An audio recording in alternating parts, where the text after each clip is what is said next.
Okay, everybody, I'm going to do another quick little video on working on my Steve Reeves. Um, I basically cut him at the waist because this upper body would be casted, in the mold, and then the head too is gonna be separate too. So I could do different. I might do like a slight grimace face and include it when you purchase this. But I'm going to show you how I go around roughing out the hand. I think I said before in previous videos that a lot of times I'll do like a rough out, and I let it cure either in the oven or if I'm using epoxy, and I'll go in with my Dremel after it's all cured. And give me 1 second here. Three back. I'm getting 3 links because that's about what it's going to take to fill in the hand. Okay, so I got 3 and 3.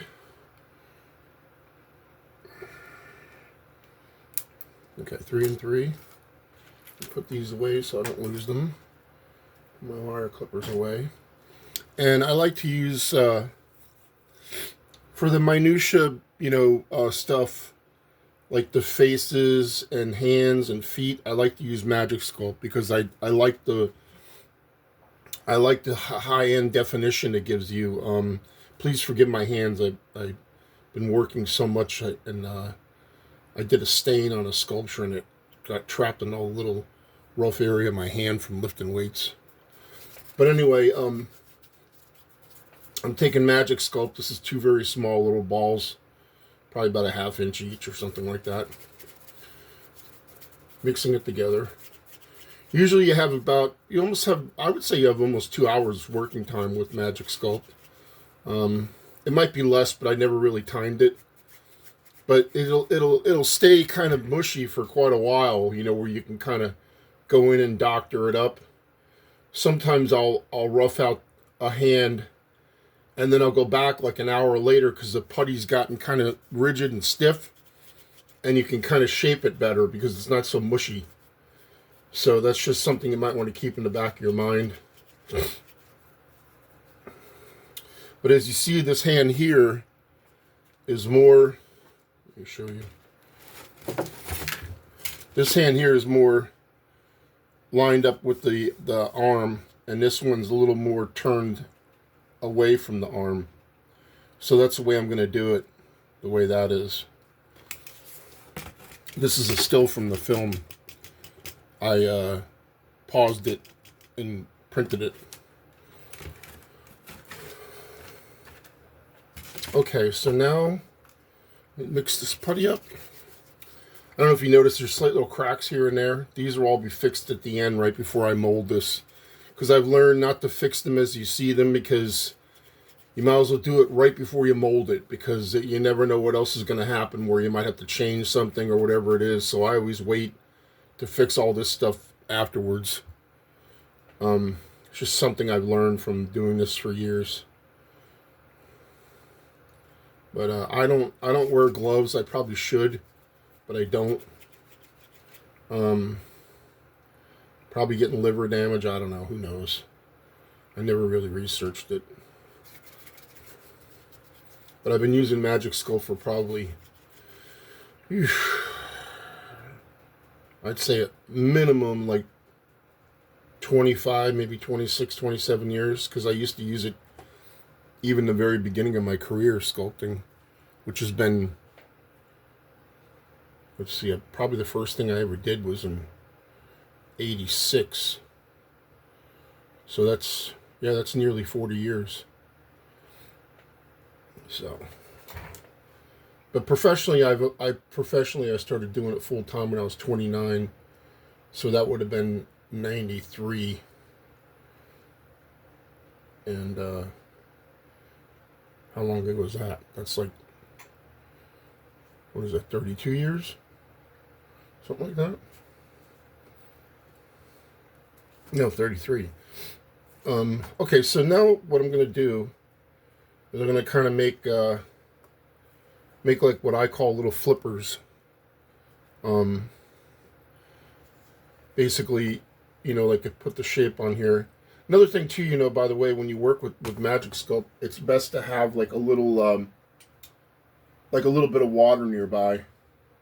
Like I just stuck my hand in some water, and I just put it on the putty, and that way it doesn't stick to your finger, and you can get it to go on to the piece. So that's the very beginning of a hand. Now, like I told you, I'll actually I'll probably sculpt this regular like this, and then when I cut it, I'll fix everything to make it look like this hand, where it's more in that position. But right now, I'm just gonna for the for observation, I'm just gonna do it like this. Okay, so what I'm gonna do is I'm gonna line this up to where the hand's grabbing it, and it'll be right around here is where it would be, and try to make this stuff natural too. If you're going to use chain, don't make it perfectly perpendicular, and you gotta realize that it's organic mass holding a metal chain. It's going to like kind of contour around the chain. You know what I'm saying? Now another thing too that a lot of people don't notice, but when you grab stuff, when you grab things, it actually goes into like this part of your hand, and then you collapse it. It wouldn't be here. See what I'm saying? Because your hand actually grips like that, like these little meaty things on your palm help hold it in your hand. It wouldn't be here. You're not as strong here. See what I'm saying? So I always make sure that I keep this on the very edge right before I put in the fingers.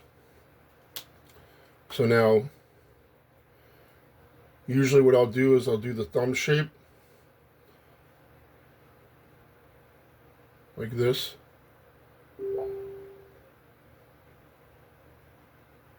And then you make like the little bend in the thumb right there. See?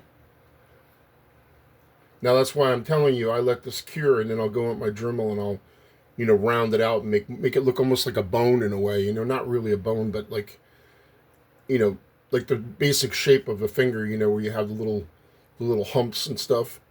But then if I need to add on, I'll add on more. So it's just my style. I just found that it saves you a lot of time to do it that way.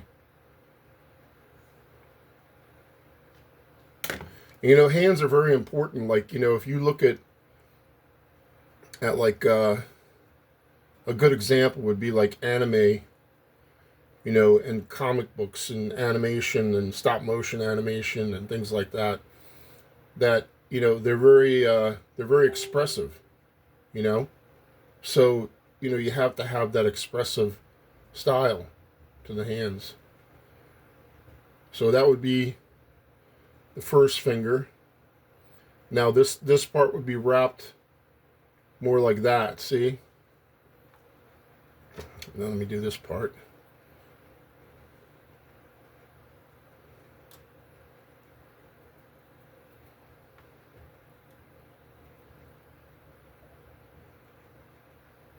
Now your middle finger generally is the longest finger on your hand.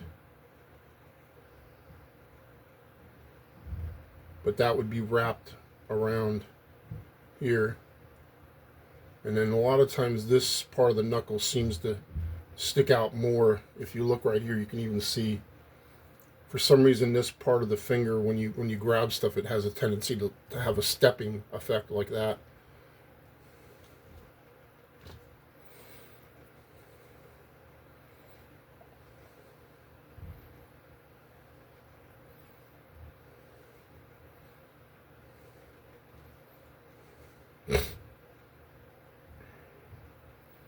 Okay, here's this finger now. Put it in here.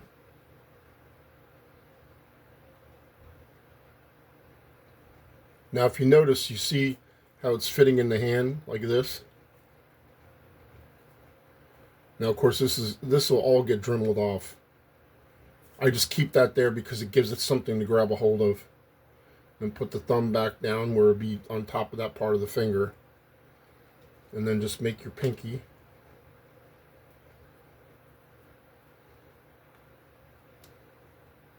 A pinky's dinky. They're not that big. So. And also this would probably be a little higher up like that because it's smaller on your hand. Your pinky's kind of small, so it'd be kind of like that. Of course, envision this being rounded off. And then I gotta make sure that I kind of have the knuckle shape in here. So when I go to Dremel this down and fix everything, I have enough material there. But you can set up I call it stepping. It's like almost like a stairwell that your knuckles make.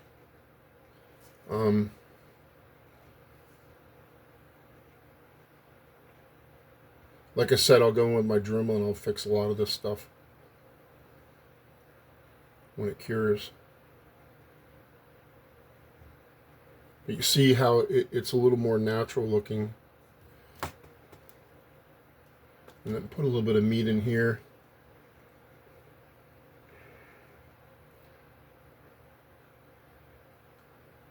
Now to make this look even more real, you can kind of collapse this in, and it kind of makes it look like it's really gripping hard.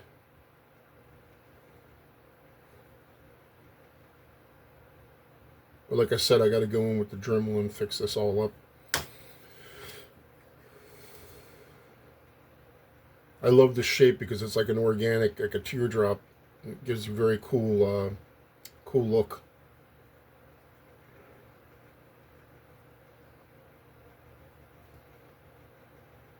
But like I said, I usually have like a little thing of water right here, and I'll dip the tool in the water. But this is just to give you an idea how I go about it.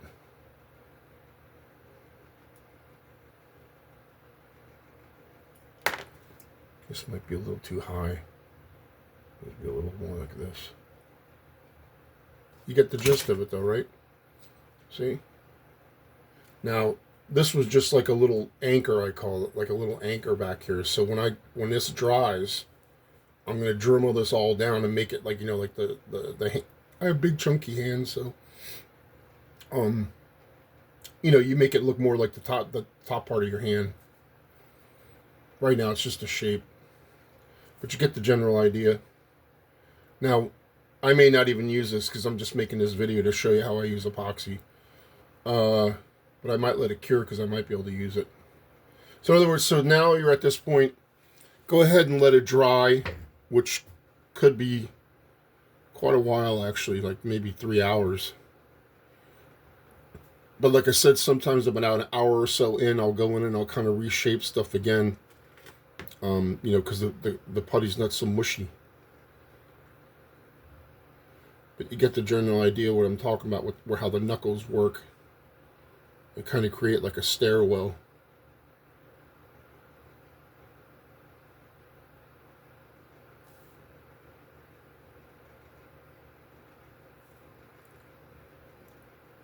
This one's not even touching. I need a little more material here.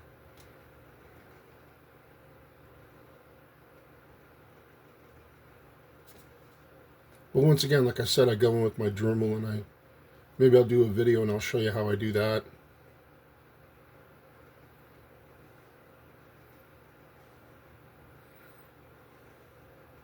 Also, like I said, you know, this is just a rough out. It's just like, you know, that hand will end up being a little smaller looking because right now it's beefy because I'm just roughing it in. And, you know, this part of your hand kind of collapses into your fingers when you're gripping something. And then, like I told you, if you look at this illustration here, this drawing, or I mean this picture, I'm sorry, you know, the hand's actually going like this. See? You can kind of see my hand almost looks a little like that hand, even though it's not nearly done. This needs to be closer over here. I just saw that in a photograph, so that needs to be more like that. See?